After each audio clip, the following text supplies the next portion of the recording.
10वां का सब्जेक्ट भूगोल एक्सरसाइज 2 शीर्षक भूमि और मृदा संसाधन में टॉपिक 16वां में देखेंगे जलोढ़ मृदा क्या है, जलोढ़ मृदा के बारे में, जलोढ़ मृदा कहाँ कहाँ पाए जाते हैं, भारत में इसका कितना क्षेत्र में है और जलोढ़ मृदा में क्या क्या होता है के बारे में जानेंगे। बता रहा है कि नदियों के द्वारा बहाकर लाई गई मिट्टी को ही जलोढ़ मिट्टी कहा जाता है। कारण नदियां के द्वारा जो मिट्टी बहाकर जो है बहाकर लाती है और किसी क्षेत्र में वो फैला देती है। फैलाने के बाद जो परत उपरोक्ता परत जो है क्षेत्र में जम जाते हैं वह जलोढ़ मृदा कहलाता है। मतलब मिट्टी नदियां के द्वारा बहाकर लाई गई मिट्टी, नदी के पानी जो होते हैं जब बहाव होता है, धारा होता है, तो उसके साथ जो है पानी के साथ जो है मिट्टी का कण भी जो है बहते हैं।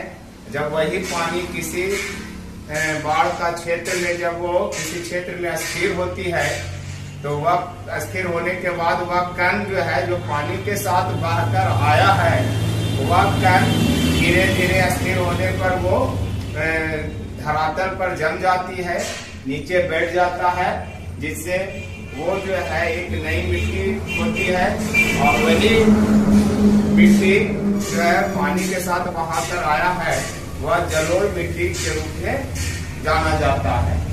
तो परिभाषा है नदियों के द्वारा बहाकर लाई गई मिट्टी को ही जलोढ़ मिट्टी कहा जाता है। आयु के आधार पर अगर हम देखा जाए तो आयु के आधार पर जलोढ़ जो मिट्टी को 2 वर्गों में बांटा गया है। मतलब आयु के आधार पर जलोढ़ मिट्टी को 2 वर्गों में रखा गया है। पहला होता है बागर और दूसरा खादर। तो बागर जो होता है नवीनतम जलोढ़ मिट्टी होता है। नवीनतम का मतलब क्या है, मैंने 1 साल जो पुराना होते हैं, 1 साल के अंदर लगभग आयु जिसका होता है वो बागर के रूप में कहा जाता है। जिसका 1 साल से अधिक उम्र हो जाते हैं तो वो पुरातन में चले जाते हैं। पुरातन जलोढ़ मृदा उसको कहा जाता है या पुरातन जो है जलोढ़ मिट्टी कहते हैं।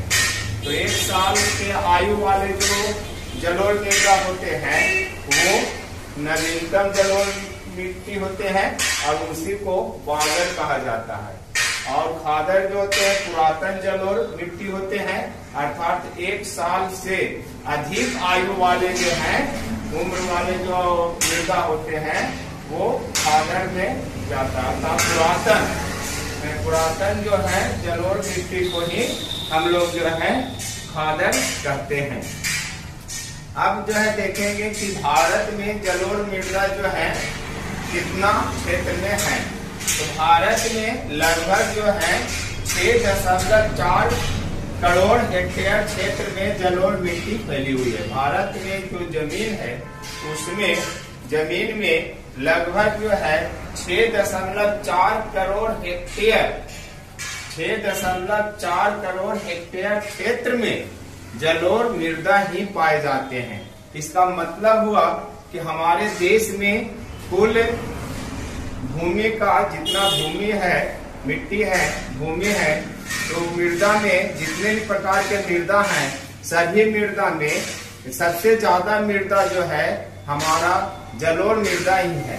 लगभग कुल मृदा जितना प्रकार के मृदा है सभी मृदा में लगभग 44% मृदा यही मृदा जलोढ़ मृदा ही पाए जाते हैं।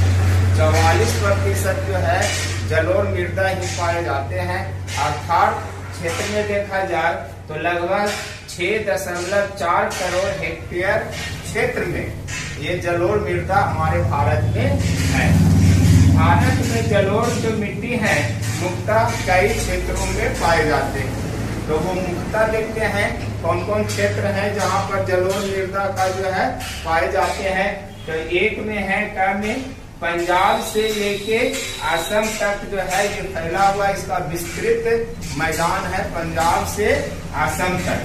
दूसरा जो है मध्य प्रदेश में नर्मदा और ताप्ती के घाटियां में, मध्य प्रदेश में चलते हैं तो मध्य प्रदेश में भी इसका जो है मैंने जलोढ़ मृदा पाए जाते हैं, जिसमें ये है नर्मदा और ताप्ती के जो घाटियां हैं उस घाटियां में जलोढ़ मृदा का मैंने पाए जाते हैं। उसके बाद जो है मध्य प्रदेश और उड़ीसा में महानदी की घाटी में कोई पाए जाते हैं। अब जो है मध्य प्रदेश और उड़ीसा के महानदी का जो घाटी है उसमें भी जो है हमारा जलोढ़ मृदा है। उसके बाद जो है आंध्र प्रदेश में गोदावरी की घाटी में भी जलोढ़ मृदा मिलते हैं। मैंने आंध्र प्रदेश में जो गोदावरी नदी है उसी का जो घाटियां हैं, गोदावरी की जो घाटियां हैं उस घाटियां में भी जो है जलोढ़ मृदा पाए जाते हैं। फिर तमिलनाडु में कावेरी की घाटियां में भी जो है जलोढ़ मृदा है। केरल में सागर तट में भी जो है जलोढ़ मृदा पाए जाते हैं। तो इत्यादि ये मुख्य हुए। इसके अलावा और भी है जो जलोढ़ मृदा है, ये सब क्षेत्र में विस्तृत रूप से पाए जाते हैं जलोढ़ मृदा। जलोढ़ मृदा में जो है सभी प्रकार के खदान जितने भी हैं वो सभी प्रकार के खदान उत्पादन किए जाते हैं। उसके बाद जो है तिलहन, कपास, गन्ना, सब्जियां एवं दूध, ये सब भी जो है उत्पादन बड़ी मात्रा में होते हैं। अर्थात जलोढ़ मृदा जो है कृषि के लिए सबसे उपयुक्त मृदा माना जाता है, सबसे अच्छे मृदा माना जाता है। परंतु जलोढ़ मृदा में नाइट्रोजन और फास्फोरस की मात्रा जो होते हैं वो कम होते हैं, उसको ऊपर से पूर्ति किया जाता है। इसमें सब चीज होते हैं परंतु जो है नाइट्रोजन और फास्फोरस जो है ये दोनों का जो मात्रा होता है वो कम मात्रा में होते हैं। इस तरह से जलोढ़ मृदा जो होते हैं, जलोढ़ मृदा के बारे में हम लोग जो है जाना। जलोढ़ मृदा जो है किसे कहते हैं, जलोढ़ मृदा कौन कौन रूप में पाए जाते हैं, जलोढ़ मृदा कितना है भारत में, और जलोढ़ मृदा कहाँ कहाँ है, और जलोढ़ मृदा में कौन कौन से फसल होते हैं, और जलोढ़ मृदा में कौन सी कमी है। तो इस तरह से नेक्स्ट वीडियो में हम लोग जो है काली मृदा के बारे में, काली मिट्टी के बारे में जानेंगे कि उसमें क्या क्या विशेषताएं पाए जाते हैं।